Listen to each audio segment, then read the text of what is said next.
How did Stella get her groove back? Looked like a love movie, right? Haha, it's a horror movie. How? Let me show you. See, this is why you gotta watch who you call a friend. They smile in your face, but they doing stuff behind your back. The whole time, old girl was jealous of her friend. Jealous of Stella. See, Stella had it all. She was a boss doing boss things. She was getting paid big money. She had the big house, the house full of very expensive things. She was living a lavish lifestyle.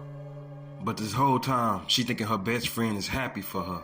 Sometimes the one you calling your friend is really an imposter plotting against you. The woman is not who you think she is. She's into occult practices and practicing dark magic. Look at the bird with the one eye, which symbolizes Satan. Pledge allegiance to Lucifer. Yeah, we see it. This is literally the same character that was in the movie Ghost when she was doing all them psychic readings and stuff. Same character. So in this movie, she's continuing her spirituality occult practices.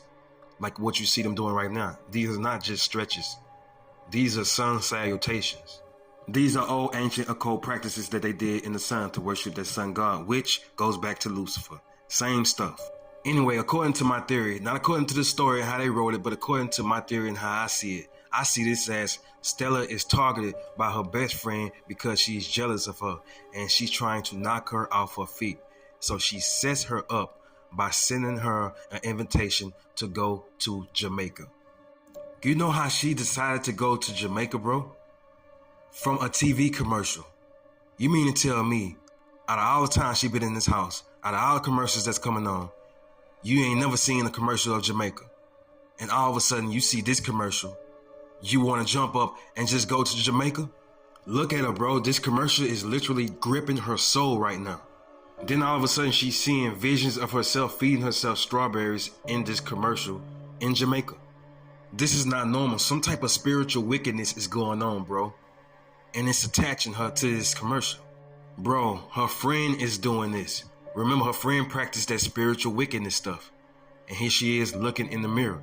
This is how she got her attention. In the occult world, mirrors are used as portals. Now look what's behind her as she's in front of the TV. It's a mirror pointing directly at the TV. And then she gets up and goes and sit at the mirror, looks at the mirror, looking at the TV that's pointing directly at the mirror. And in the TV commercial, it's showing the man running in dark. Who's the man running in dark? Who is the man that's in dark that's standing in front of the sun? The sun. Remember what I said about the sun earlier? So yeah, this represents an omen that's going to be placed in this person. He has a bad omen in him and he's being used and he don't even know it. This omen that's inside of him job is to lead her on with temptation, tempting her by the flesh. You know what I'm saying? Despite the age difference. That's why she's not really too much worried about the age difference, because it's like she's hypnotized by the temptation that's going on. But this wicked spirit that's inside of this man is a sexual type of spirit. It dwells on sexual things. And this lady who practiced this witchcraft stuff know that. Check out this scene. This is symbolic. This probably went over your head. She's taking all this stuff out of this white statue, right?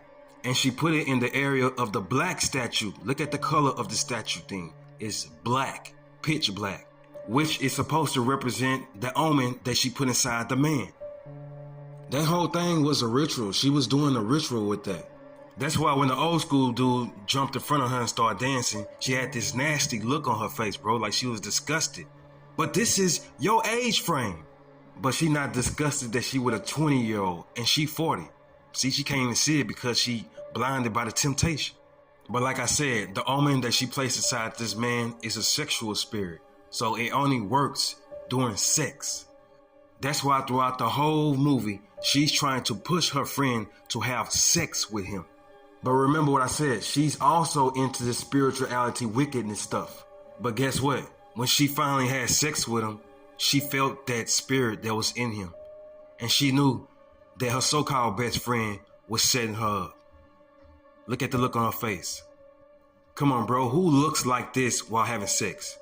She's looking like that because she sees the spirit, she sees what her best friend is doing. Now in this scene, she asked her again about sex with this dude. And then she said, return the man's phone calls. See, she's pushing them to have sex over and over again because this so-called entity that's inside of this man is supposed to drain her completely. But her best friend gets up because she's upset that her plan is not working fast enough. And the entity that she's doing this for is fenced to come and collect. So she don't have that much time. Look at what she says. Look, she said, God's here.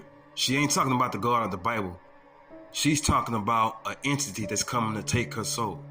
Because remember, she's jealous of her friend. She wants her to lose everything. She already lost her job, but that's just one thing. She has to lose everything, and it's not moving fast enough. The more they don't have sex, the more she's losing her life. And the reason they're not having sex like that is because they keep arguing and fighting. See, she knew her friend was going to die because she knew that entity was coming for her soul. That's why she stopped having sex. She didn't start back having sex until after she died. So now she's thinking about moving on, but she has to get rid of this dark entity omen that's placed inside of this man. That's why she didn't marry him right away, because she knew that this omen was still inside of him. If she would have married him while this omen is inside of him, then that means that she's giving this demon access to their life. So while he's mad going off on her and she's going off on him, she's frustrated because she can't get the omen out, and he's frustrated because he thinks she don't want to marry him. Since she knows this omen was put inside this man to destroy her life, she reversed it, and she's using sex to get the omen out of him. And this expression on her face is showing you that she finally got it out of him.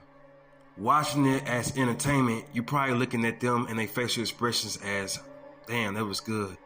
Oh, I'm tired. No, this is a facial expression of relief because they finally released the demon that was inside of him. So this scene don't represent sex. This scene represents like an exorcism. Now that that demon is released, now they can enjoy themselves. Now they can live happy. And now she can get her life back.